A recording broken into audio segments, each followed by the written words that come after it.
लाडकी बहीण योजनेनंतर आता उद्योजक लाडक्या बहिणींसाठी नवी योजना आणणार आहेत। पुण्यश्लोक अहिल्याबाई होळकर महिला स्टार्टअप योजनेचा शुभारंभ होतोय। स्टार्टअपसाठी महिलांना 1 लाख ते 25 लाख रुपये कर्ज मिळणार आहे। लाडक्या बहिणींसाठी पुण्यश्लोक अहिल्यादेवी होळकर स्टार्टअप चा शुभारंभ आजपासून होत आहे। योजनेचा पंतप्रधान नरेंद्र मोदी यांच्या हस्ते या विभागाचे मंत्री मंगलप्रभात लोढा सर आपल्या सोबत आहे। सर काय सांगणार?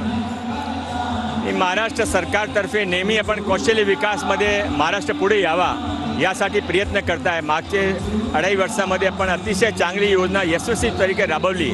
आता यावर्षी पुण्यश्लोक अहिल्याबाई होळकरजीची 300 जन्म शताब्दी आहे, त्या औचित्य साधून आपण महिला स्टार्टअपसाठी एक अतिशय नवीन योजना सुरू केली आहे, ज्यांच्या उद्घाटन आज माननीय प्रधानमंत्री जे असते ते वर्धामध्ये होणार आहे।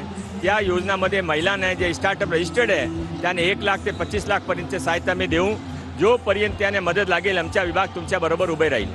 सगळ्या ज्या योजना महाराष्ट्र सरकारच्या महिला ओरिएंटेड आहे, टार्गेट फिक्स आहे महायुतीचं की महिला वोटर्सवर जास्त भिजतं? नाही, असं नाही आहे ना। आमच्या ते मुख्यमंत्री कौशल्य प्रशिक्षण योजना सर्वांसाठी आहे, काय जातीवातीचं बंधन नाही आहे, सिनियर सिटीजनसाठी आहे, सर्वांसाठी आहे। आणि हा सरकार महाराष्ट्राचे 13 करोड जनतासाठी जे काही करायचे असेल ते सर करण्याच्या प्रतिबद्ध आहे। कॅमेरामॅन सचिन सयामसह गजानन माटे, TV9 मराठी, वर्धा।